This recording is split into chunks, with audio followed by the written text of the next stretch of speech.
Somebody listening to me right now, you are standing in the middle of disappointment. You prayed for it, but it didn't happen. You believed for it, but the door shut in your face. You gave your best, but they walked away anyway, and now you feel like quitting. You feel like throwing in the towel. You feel like saying, "Oh Lord, I can't take this anymore." But I came to tell you, don't you quit in the middle of your disappointment, because what looks like a setback is really a setup. What feels like the end is just the beginning of what God is about to do.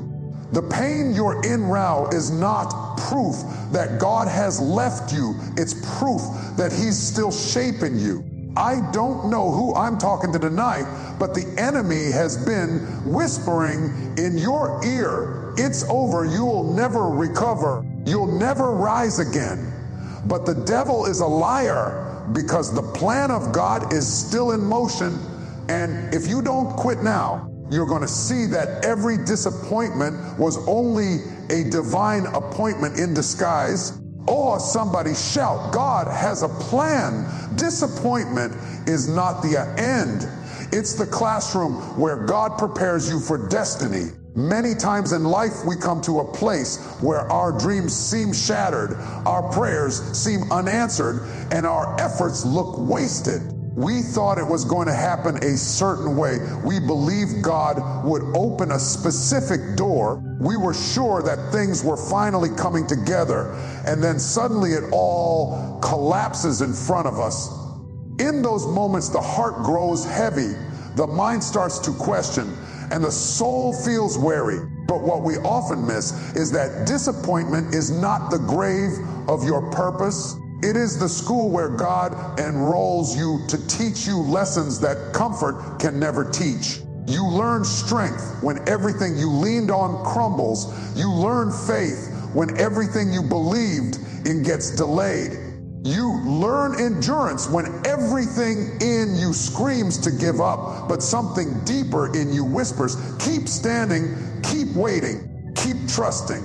When a child goes to school, they do not start with graduation robes. They start with lessons.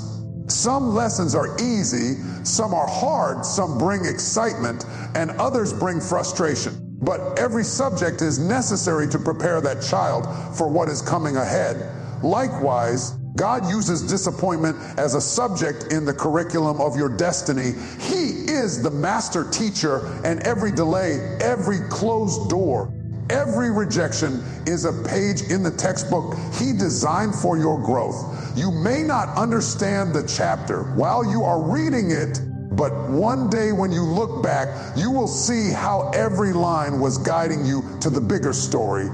Disappointment is a painful chapter, but it is not the last chapter. God never ends a story in loss. He always ends it in redemption. Think about Joseph in the Bible. He dreamed that he would be great, that people would bow before him, that God had a plan to raise him up. But his own brothers betrayed him, sold him into slavery, and lied to their father about his death.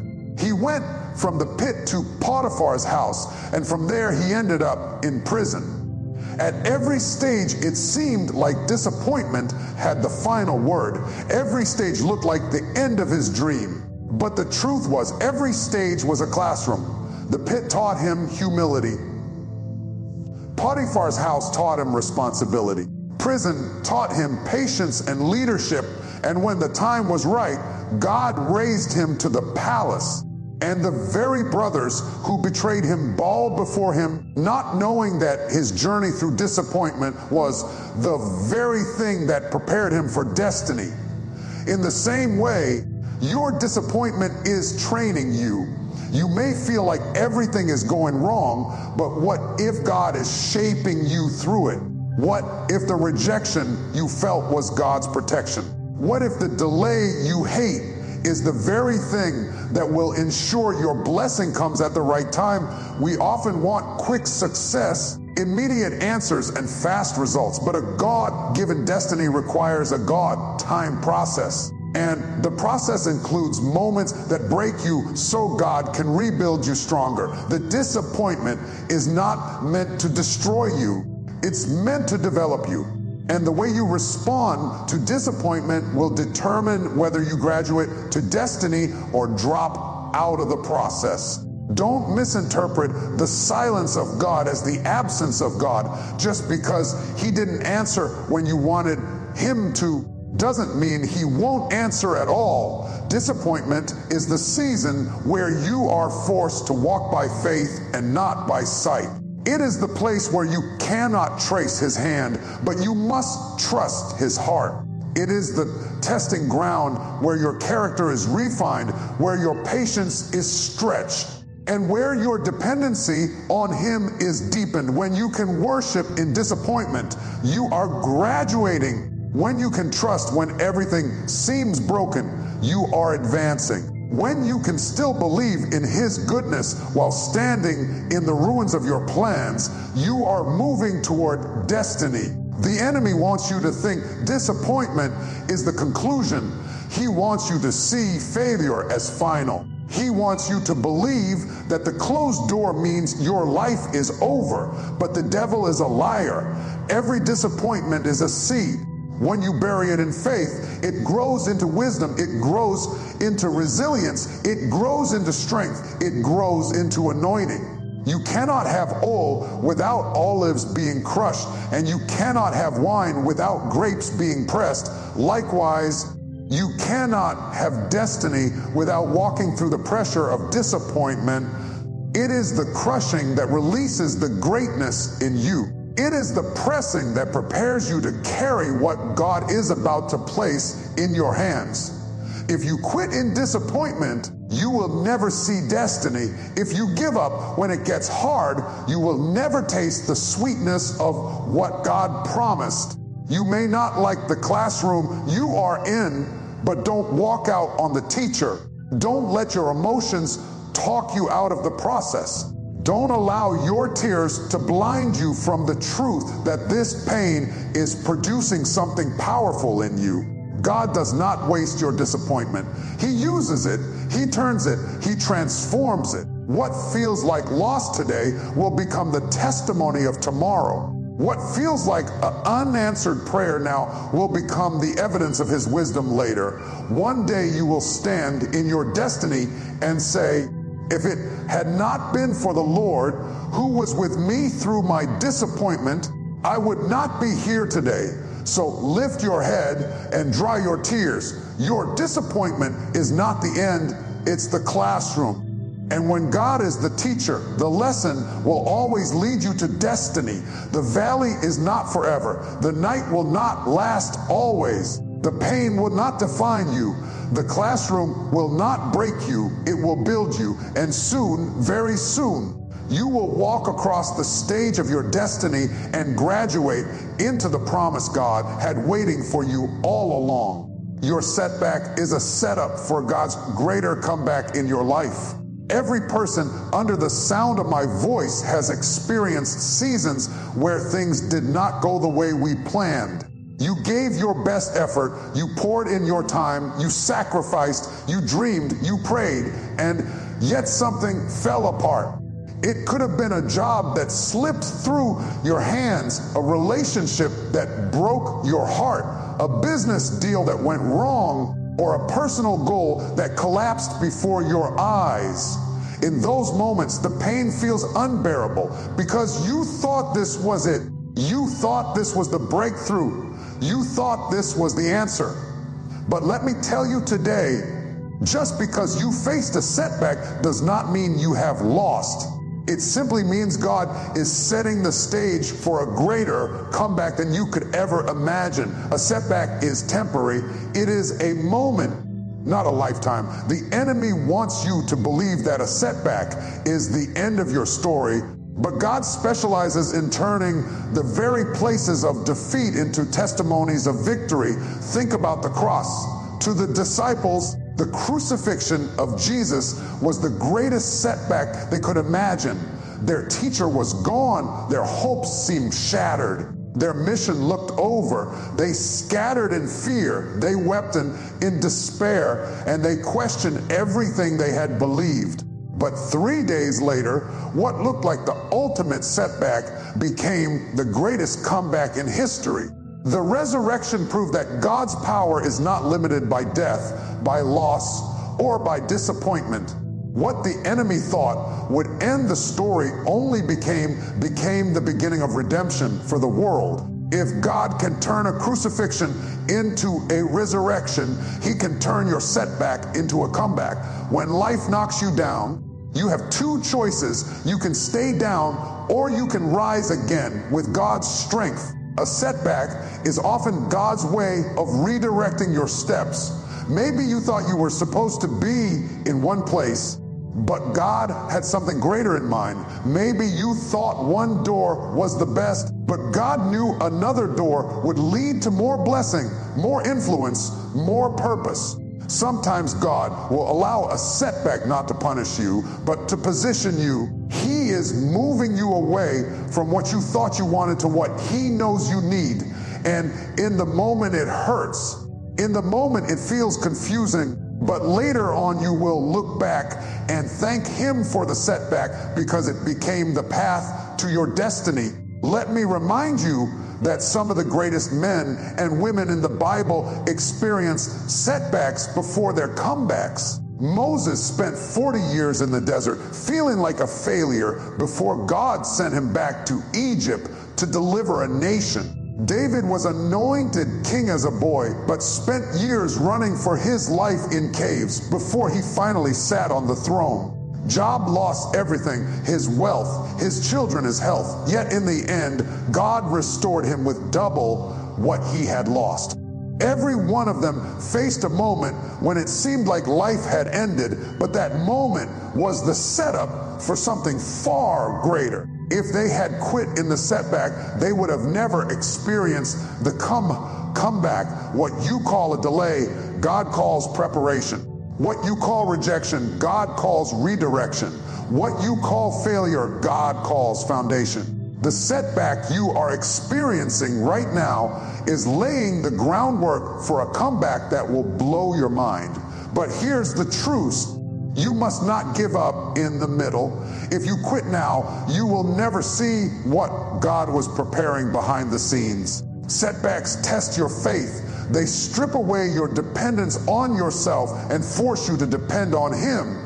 They humble you. They refine you, and they prepare you to carry the weight of the blessing that is coming. Because sometimes what you lost is not worthy of what you're about to gain. Sometimes what you wanted was too small compared to what God has planned.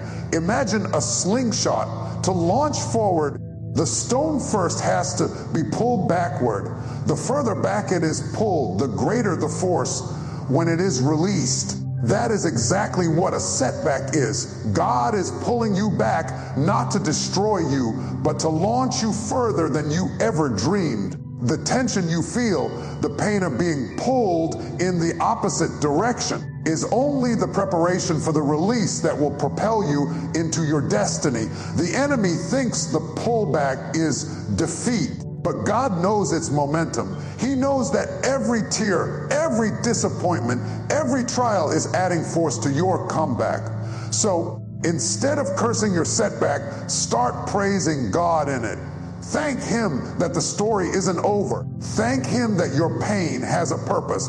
Thank Him that what the devil meant for evil, God is turning for good. Begin to see your setback as the soil where God is planting seeds of a greater harvest. Begin to see it as the midnight before the morning, the winter before the spring, the cross before the resurrection. Because no matter how dark it seems right now, your comeback is on the horizon. Somebody listening needs to hear this. You are not finished. You are not forgotten. You are not a failure. You are in the middle of the setup. And if you hold on, if you keep trusting, if you keep pressing, you will rise again stronger, wiser, more anointed, and more equipped than before. The same God who parted the Red Sea, the same God who raised Lazarus from the dead, The same God who rolled away the stone is the same God who will turn your setback into a comeback.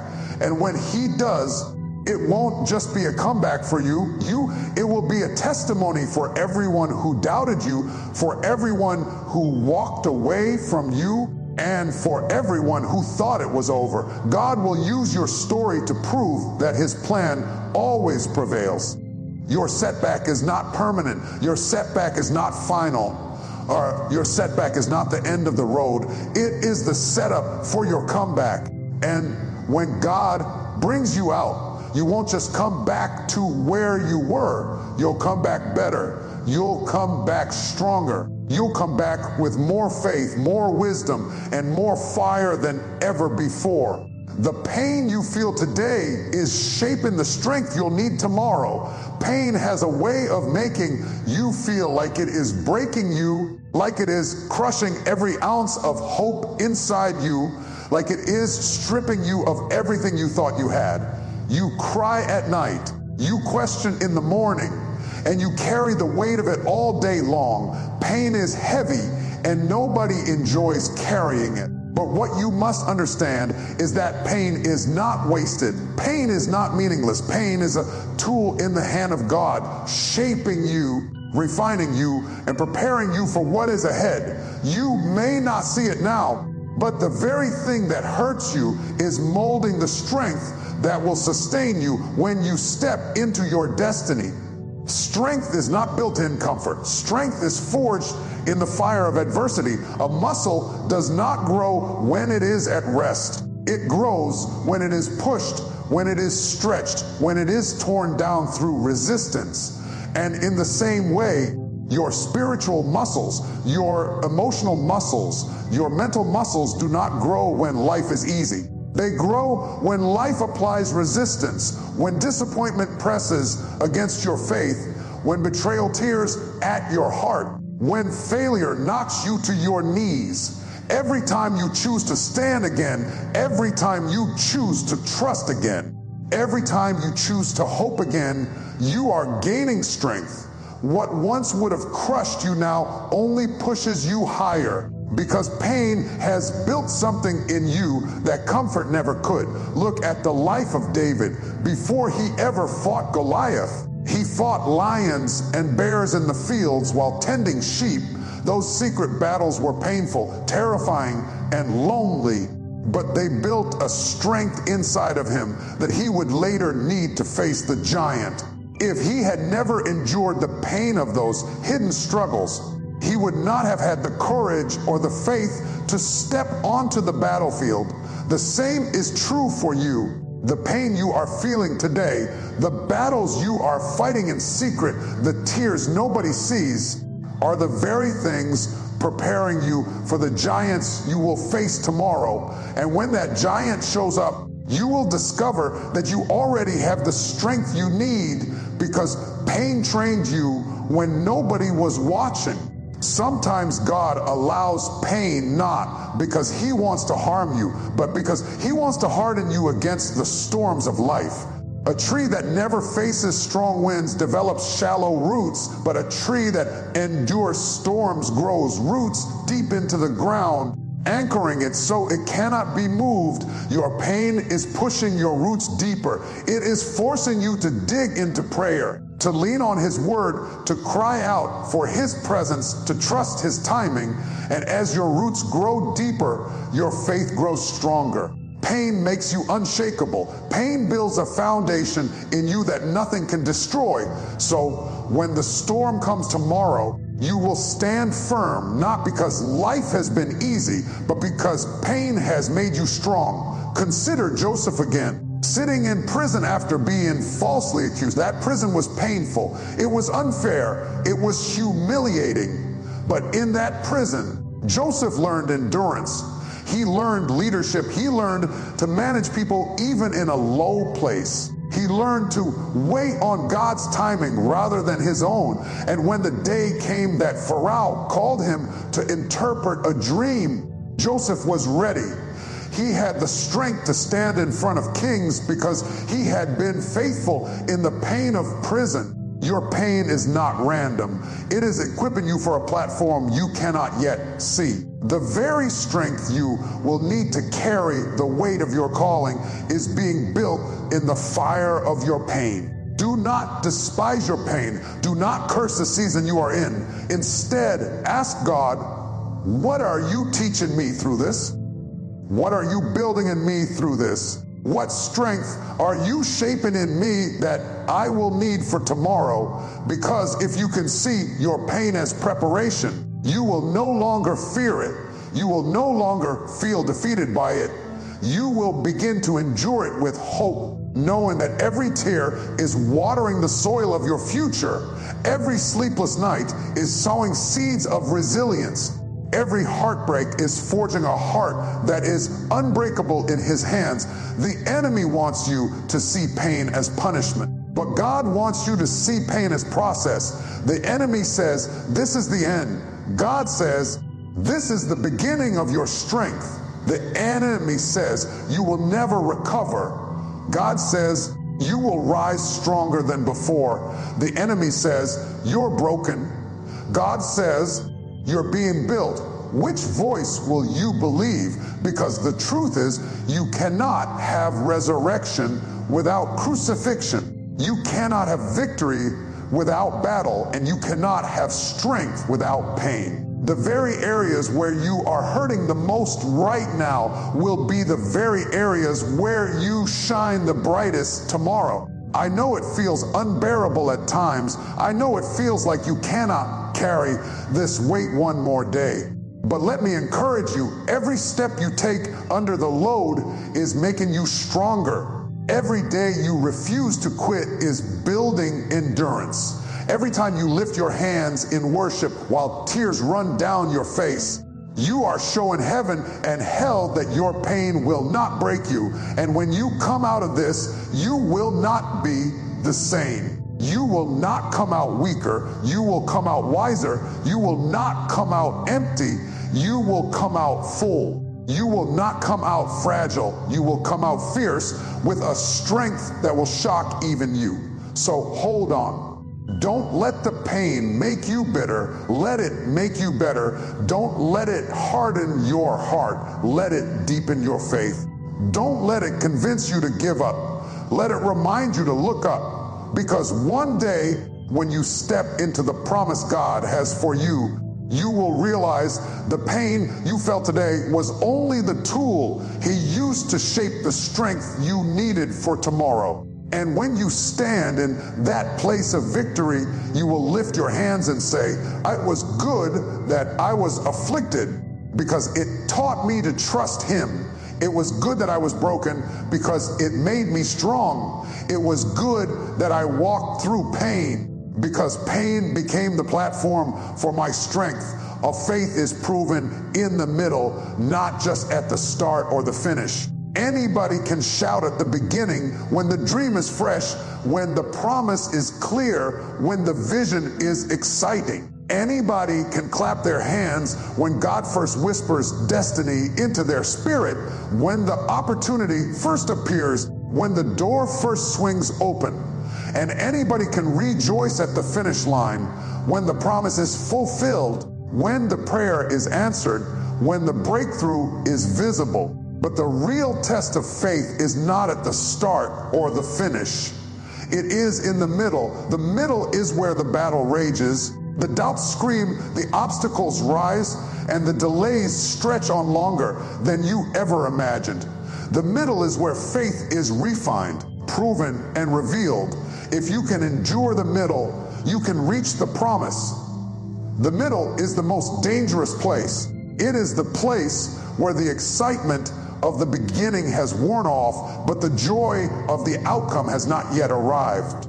It is the place where you are too far from where you started to turn back, but too far from the finish line to see the end. The middle is where people are tempted to quit. It is the wilderness between Egypt and the promised land, the storm between leaving the shore and reaching the other side, the 3 days between the cross and the resurrection. The middle will make you question whether you heard God right. The middle will tempt you to wonder if you missed your turn, if you misunderstood his promise, if you wasted your time. The middle is the proving ground of faith. Look at Israel in the wilderness. God brought them out of Egypt with mighty miracles, plagues, the Red Sea parting, manna falling from heaven. The beginning was glorious, and he promised them a land flowing with milk and honey, a place of blessing and abundance. The finish would be glorious, but the middle, the wilderness, was where they failed. They complained, they doubted, they rebelled, they wanted to go back to Egypt. They could not see that the wilderness was their middle, and it was testing their faith. They thought the middle was punishment, but it was really preparation. The same is true for you. The middle is not meant to destroy you. It is meant to strengthen your faith so you can carry the weight of the promise. The disciples experienced the same thing. Jesus told them to get in the boat and cross to the other side. They started with obedience and they knew the destination. But in the middle of the sea, a storm rose, waves crashed, and winds howled. They panicked, they feared, they doubted. Jesus had to calm the storm and then ask them, "Where is your faith?" The storm did not come to kill them. It came to reveal what was in them. The storm came to prove their faith in the middle. And that is what your storm is doing right now. It is proving what you believe. Do you still trust him when the waves are high? Do you still believe his word when the winds roar? Do you still hold on to his promise when the middle looks nothing like the finish? Faith is not faith if it only works when everything is easy. Faith is proven when there is nothing visible to hold on to but his word. Faith is proven when the feelings are gone, when the results are invisible, when the timeline has been stretched, and yet you still choose to stand. That is why Abraham is called the father of faith. God told him he would be the father of many nations. But years passed with no child. His body grew old. Sarah's womb remained barren. He was stuck in the middle, waiting between promise and fulfillment. And yet the Bible says he did not waver in unbelief, but grew strong in faith, giving glory to God, fully persuaded that what God had promised, he was able also to perform. His faith was not proven at the announcement of the promise or even at the birth of Isaac. It was proven in the long, silent middle. The middle is where God matures you. It is where he teaches you to depend on him and not your emotions, to rely on his word and not your circumstances. The middle is where your roots grow deep, where your character is shaped, where your endurance is forged. The middle strips away your illusions of control and leaves you clinging to nothing but God himself. And though it hurts, though it feels like delay, it is producing in you a faith that is unshakable, a faith that will sustain you not just for this blessing, but for every blessing to come. The enemy wants to use the middle to break you, but God wants to use the middle to build you. The enemy whispers, "See, God forgot about you. See, it's never going to happen. See, you should give up." But God is whispering back, "Hold on. Trust me, I'm still working." The middle is messy, but the middle is holy because it is where God works behind the scenes. You may not see him, but he is orchestrating every detail. You may not feel him, but he is closer than you think. You may not understand the delay, but he is aligning things you cannot see so that when the finish comes, it will be right. It will be perfect, and it will be undeniable that only God could have done it. If you give up in the middle, you will never see the finish. If you quit now, you will never know what he was setting up for you. Do not despise the middle, because it is the evidence that you are on your way. The middle means you left where you were and you are headed toward where he promised. The middle means you are in motion. The middle means you are still in the story. The middle means the promise is still alive. You may be weary, but don't stop. You may be tired, but keep walking. You may be discouraged, but lift your eyes, because the same God who started the work will finish it. He is faithful to complete what he began, but you must endure the middle to see the miracle. So if you are in the middle today, don't lose heart. Your faith is being proven. Your trust is being refined. Your endurance is being stretched. And soon, the middle will give way, the finish, and the promise will break forth like the dawn. And when you stand on the other side, you will not just have the blessing, you will have the faith that carried you there. And that faith will carry you again and again, because once it is proven in the middle, it can never be taken away. God's plan always exceeds the disappointment that tries to break you. When you face disappointment, it feels like the end. It feels like the weight of what you lost is heavier than anything that could ever replace it. It feels like the door that's shut is bigger than any other door that could open. It feels like the dream that died is too precious to ever be restored. But what we must remember is that God's plan is not limited to what we see. His plan is not restricted to the loss, the failure, or the heartbreak. His plan stretches beyond the moment of pain into a future of redemption and purpose. Every disappointment is only a small piece of the puzzle, but God sees the entire picture. And when he finishes putting it together, his plan will always exceed the disappointment that tried to break you. The reason disappointment hurts so much is because we attach our hopes to our expectations. We set our hearts on a particular outcome, and when it fails, we assume the story is over. But God never promised to fulfill our expectations. He promised to fulfill his purpose. And his purpose is always greater than what we had in mind. Sometimes what we call disappointment is actually divine intervention. The relationship that ended, the job that slipped away, the door that closed may have felt like rejection, but in reality, it was God protecting you from something too small, too harmful, or too temporary. He had something bigger in mind, something that could not be accomplished if you had stayed where you were. You saw a loss, but God saw a limitation. You cried over what ended, but God was preparing what was beginning. Think about Hannah in the Bible. She wept bitterly over her barrenness. She was disappointed year after year as she prayed for a child and remained childless. It seemed like God had forgotten her. But in her season of disappointment, she pressed into prayer like never before, pouring her soul before the Lord. And in time, God gave her Samuel, a prophet who would anoint kings, a man who would shape the destiny of Israel. If God had given her a child earlier, she may have been satisfied, but God had something greater in mind. Her disappointment made room for a plan that exceeded her desire. She wanted a child. God wanted a prophet, and his plan was greater than her pain. This truth is woven all throughout Scripture. Joseph faced disappointment when he was betrayed by his brothers, when he was falsely accused, when he was forgotten in prison. Each disappointment cut deep, each loss was painful. But when he was finally raised to power in Egypt and used by God to save a nation from famine, Joseph looked back and said, "You meant it for evil, but God meant it for good."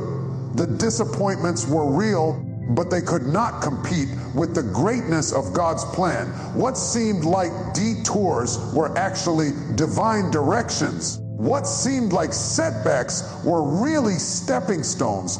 His disappointments were heavy, but God's plan outweighed them all. Your story is no different. That disappointment you carry, that moment that broke your heart, that season where you thought you had failed, it is not the conclusion. It is the introduction to something greater. You may not see it now, but God's plan is already working beyond the scenes of your disappointment. He is orchestrating people, opportunities, and timing that you cannot see. The delay is not denial. The silence is not absence. He is working in the dark to bring you into a light that will make sense of every tear you cried. And when the plan is revealed, you will realize that his vision for your life was far greater than your own. We often measure life by what we lose, but God measures it by what he's about to give. We measure by doors that close, but God measures by the ones he is preparing to open. We measure by prayers we thought were unanswered, but God measures by the blessings we were not ready to receive yet. Our disappointment is small when compared to his divine strategy. It may feel overwhelming now, but when his plan unfolds, the joy will outweigh the sorrow, the promise will outweigh the pain, and the purpose will outweigh the disappointment. Sometimes God lets something die so he can resurrect it in a greater form. Lazarus was dead for 4 days. His sisters were disappointed, grieving, weeping, wondering why Jesus hadn't come sooner. They thought the story was over, but Jesus delayed on purpose because he wanted to reveal a greater plan. He didn't just want to heal Lazarus, he wanted to resurrect him. He wanted to show that he was not just a healer, but the resurrection and the life. The disappointment of delay made room for a miracle that exceeded their expectations. And when Lazarus walked out of the tomb, the people saw the glory of God in a way they never would have if things had gone according to their plan. That is what God is doing in your life. The disappointment is real, but it is not final. It is the backdrop against which his greater plan will shine even brighter. You are weeping now, but joy is coming. You are questioning now, but answers are on the way. You are hurting now, but healing is in his hands. Don't allow disappointment to make you settle for less than God's best. Don't allow it to convince you that your story is over, because his plan is bigger, his plan is better, his plan is exceeding abundantly above all that you could ask or think. One day, you will look back at this season of disappointment and realize that it was necessary. You will see how God used it to redirect you, to refine you, to prepare you, and to position you.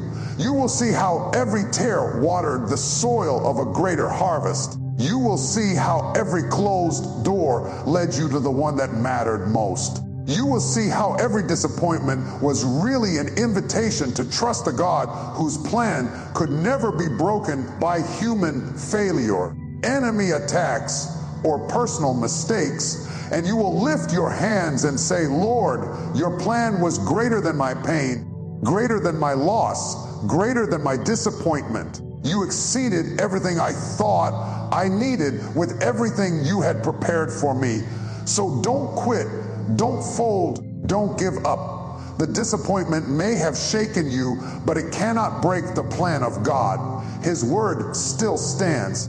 His promise still lives. His plan is still unfolding, and when it comes to pass, you will discover that every ounce of disappointment was worth it, because his plan always exceeds what tried to break you.